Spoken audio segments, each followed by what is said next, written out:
días, queridos hermanos. Los saludo en el nombre de nuestro Señor Jesucristo.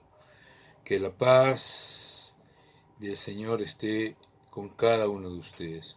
Esta mañana yo quería compartir con ustedes la lectura que tenemos en el Evangelio de Marcos, capítulo 13, del versículo 24 al versículo 47, llamado la venida del Hijo del Hombre. Vamos a leerlo. Pero en aquellos días, después de aquella tribulación, el sol se oscurecerá y la luna no dará su resplandor. Y las estrellas caerán del cielo, y las potencias que están en los cielos serán conmovidas. Entonces verán al Hijo del Hombre que vendrá en las nubes con gran poder y gloria. Y entonces enviará sus ángeles y juntará a sus escogidos de los cuatro vientos, desde el extremo de la tierra hasta el extremo del cielo. De la higuera aprended la parábola. Cuando ya su rama está tierna y brotan las hojas, sabéis que el verano está cerca. Así también vosotros, cuando veáis que suceden estas cosas, conoced que está cerca a las puertas. De cierto os digo que no pasará esta generación hasta que todo esto acontezca. El cielo y la tierra pasarán, pero mis palabras no pasarán. Pero de aquel día y de la hora nadie sabe, ni aun los ángeles que están en el cielo, ni el Hijo, sino el Padre. Mirad, velad y orad, porque no sabéis cuándo será el tiempo. Es como el hombre que yéndose lejos dejó su casa, y dio autoridad a sus siervos, y a cada uno su obra, y al portero mandó que velase. Velad, pues, porque no sabéis cuándo vendrá el Señor de la casa, si al anochecer, o a la medianoche, o al canto del gallo, o a la mañana, para que cuando venga de repente no os haya durmiendo. Y lo que a vosotros digo, a todos lo digo, velad.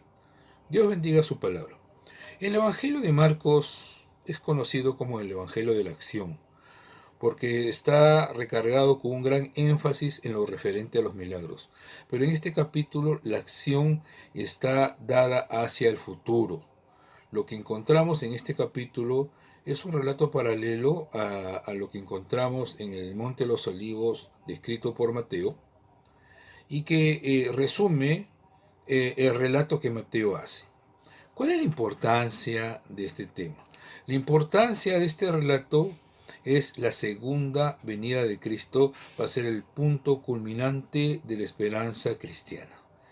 Tito, en el capítulo 2 y versículos 13, nos dice lo siguiente: aguardando la esperanza bienaventurada y la manifestación gloriosa de nuestro gran Dios y Salvador Jesucristo. La segunda venida de Cristo va a ser el acontecimiento más grande a lo largo de la historia. De ella hablan todas las profecías, tanto del Antiguo Testamento como en el Nuevo. En el Antiguo Testamento se le conoce como el día de Jehová, y en el Nuevo Testamento se le conoce como el día de Cristo. El propósito de esta segunda venida es que se reivindique el nombre de Cristo, aquel que murió crucificado por este mundo.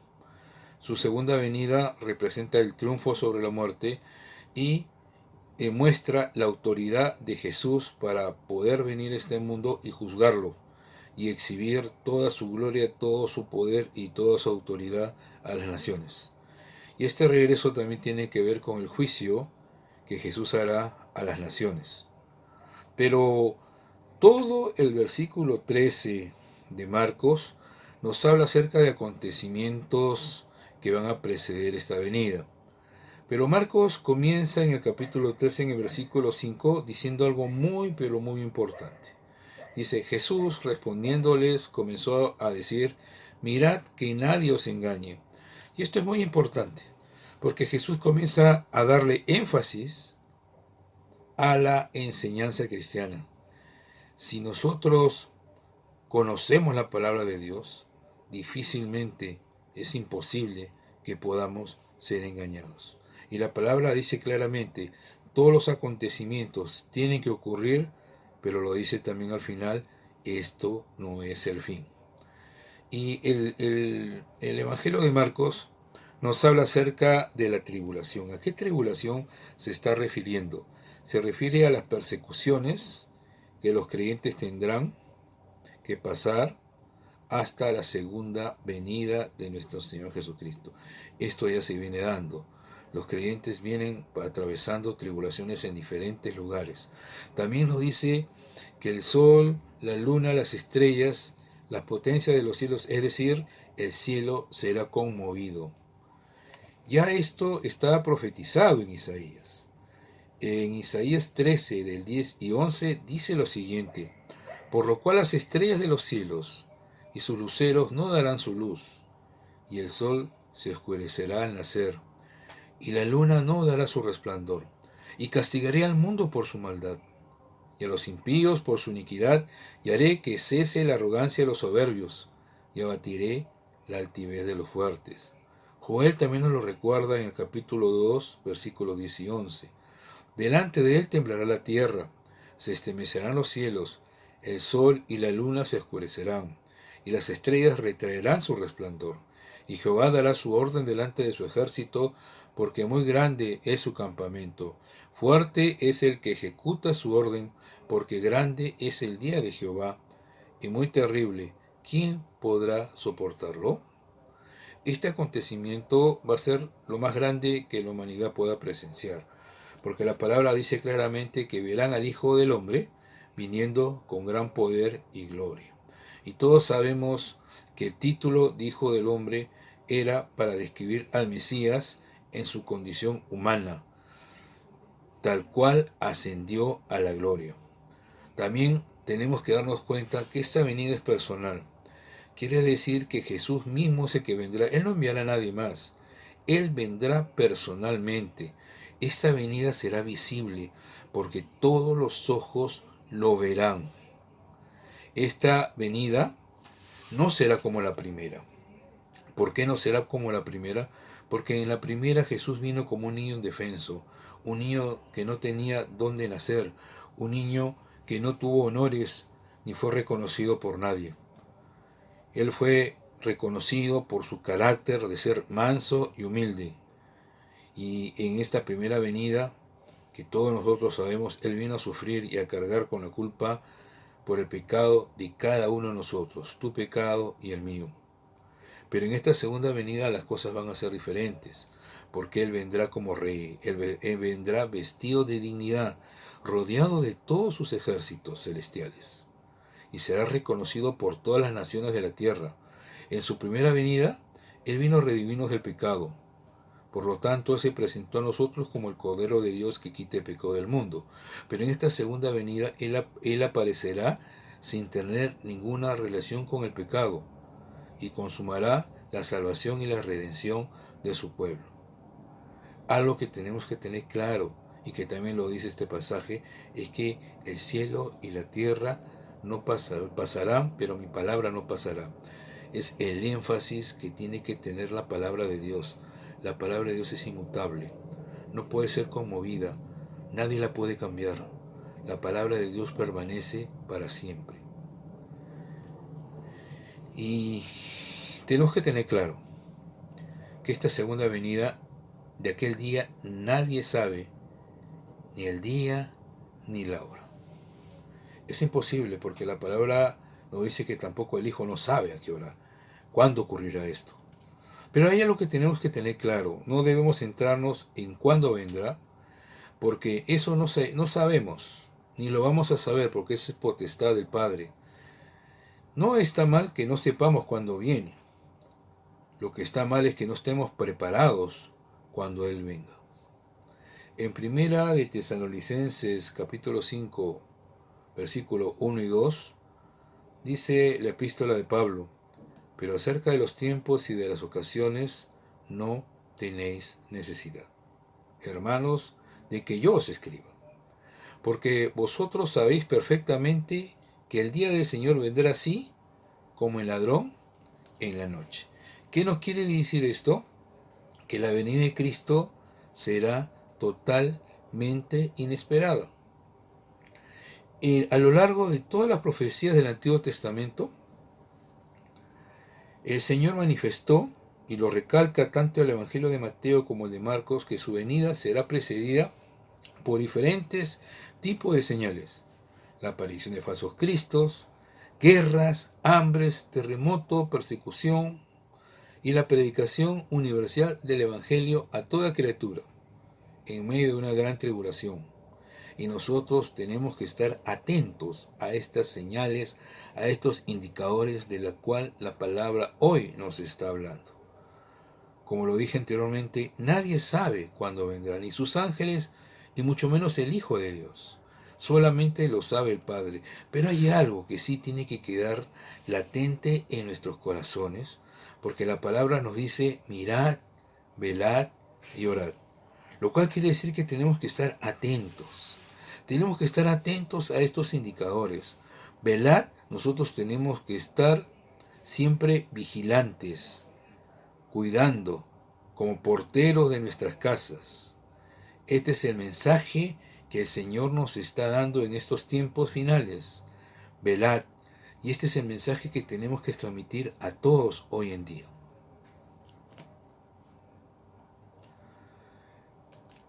El Señor vendrá otra vez. Y aquel día, el creyente tendrá que estar frente a frente con Cristo.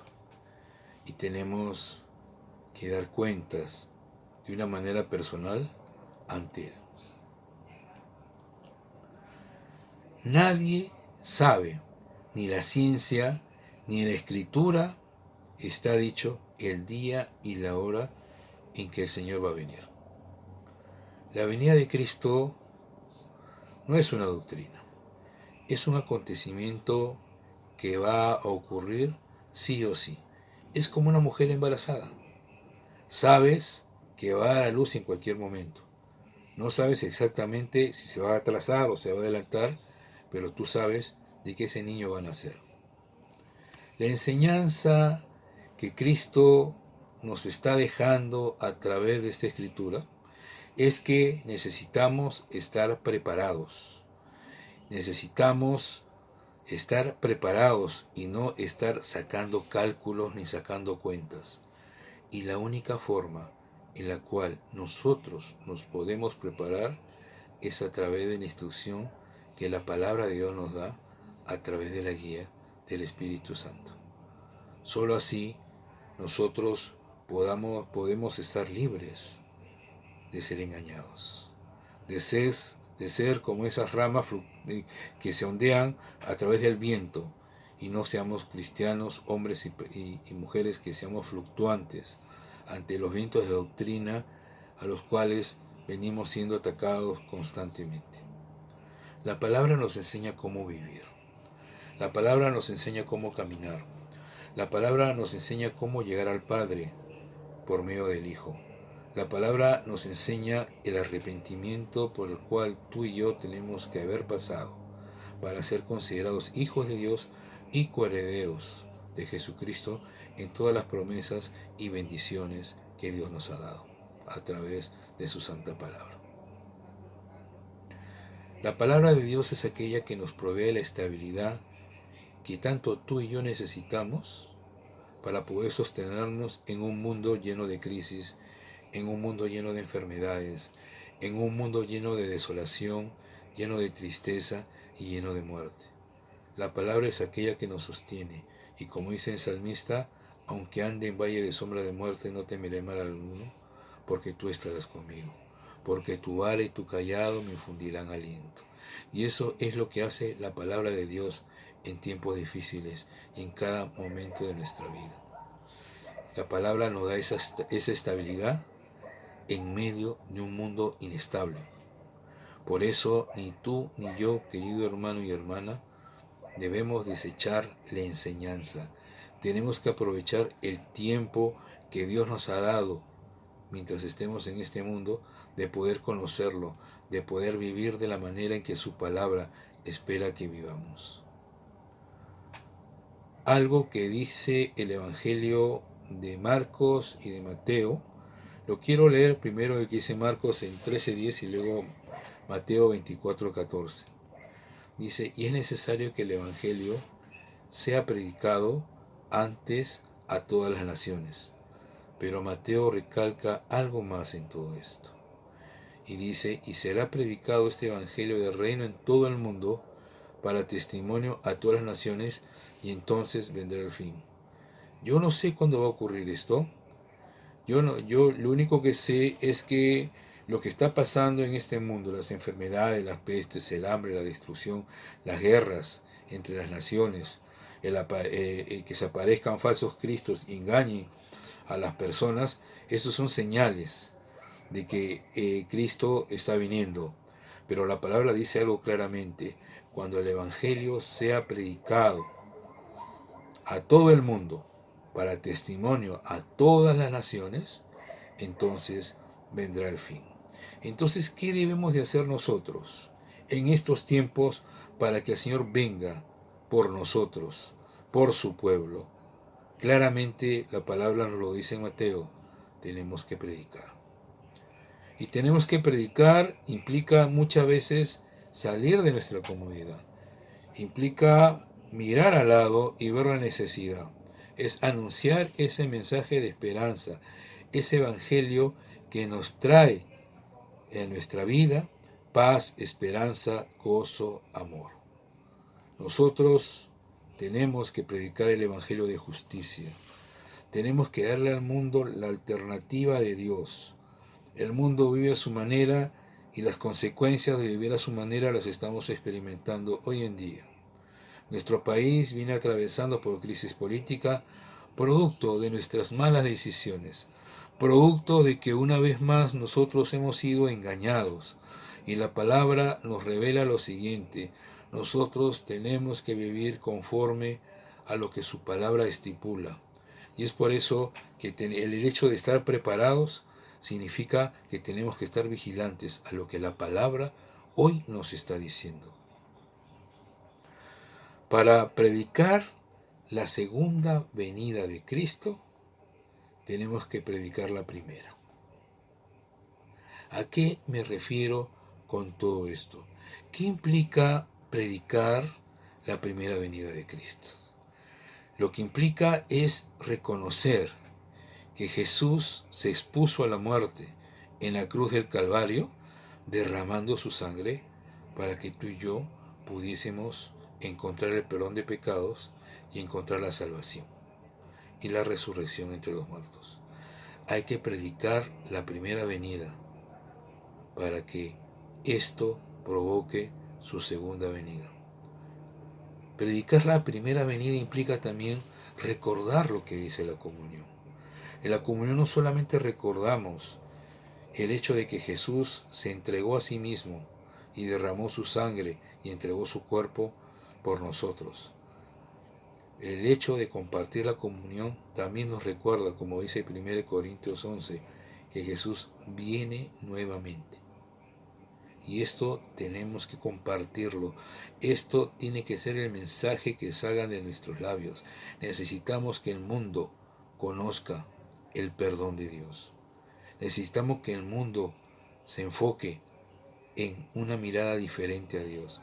Necesitamos que el mundo mire hacia arriba y no deje su mirada constante en la tierra. Necesitamos que las personas redirijan su mirada a Dios en estos tiempos difíciles. Y como dice la palabra y como dice los mensajes que últimamente hemos tenido los días domingos, el Señor viene a juzgar. Estamos viviendo el tiempo de la gracia. Estamos viviendo el tiempo en que se puede predicar el Evangelio. Pero esto va a terminar. Y ya no va a haber otras oportunidades. Si no, recordemos lo que la palabra de Dios nos refleja a lo largo de la historia. Cuando ocurrió el diluvio, ¿hubo otra oportunidad? No. Cuando hubo el juicio sobre Sodoma y Gomorra, ¿hubo una segunda oportunidad? La respuesta es no, nuevamente. Cuando el Señor vino por las vírgenes, ¿hubo una segunda oportunidad? Todos sabemos que 5 vírgenes se quedaron afuera por ser insensatas, por ser personas faltas de entendimiento. y no hubo una segunda oportunidad. Cuando venga por su pueblo, ¿va a haber una segunda oportunidad? Ya no habrá una segunda oportunidad, porque el Señor viene a juzgar. La muerte no tendrá una segunda oportunidad.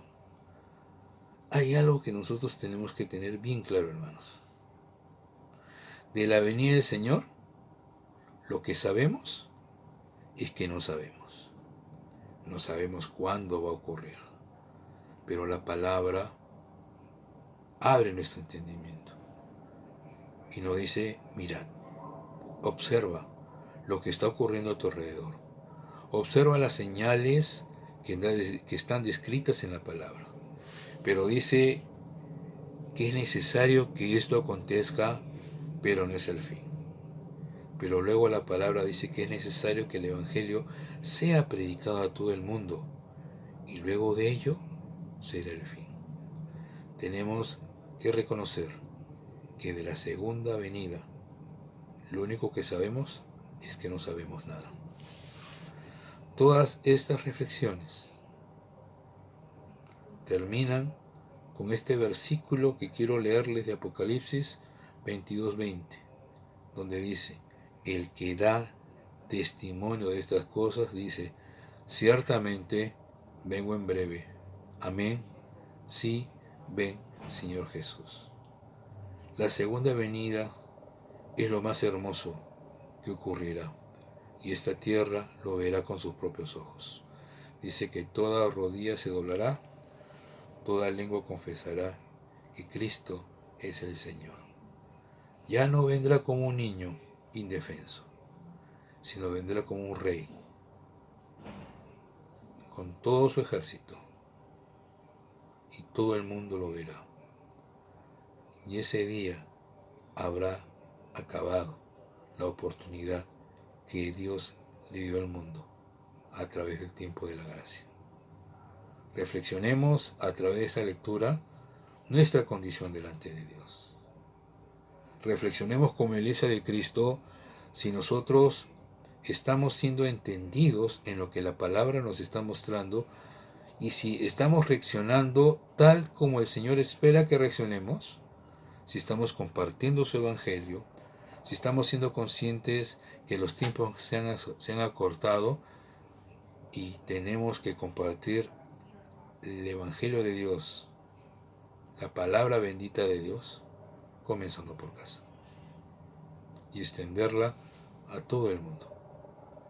Hermanos, que este día la paz de Dios venga sobre ti, que la salvación de Dios esté en tu casa y sobre todo que la presencia del Espíritu Santo sea la que guíe y nos abra el entendimiento de poder comprender que Dios está dejando a su pueblo y al mundo un mensaje muy claro. Cristo viene por segunda vez y la iglesia tiene que estar preparada. La iglesia tiene que estar mirando, observando, velando y orando. Hermanos, que Dios bendiga tu vida en este día y que esta palabra te lleve a la reflexión que Dios quiere que tú tengas hoy en tu corazón. Bendiciones para todos.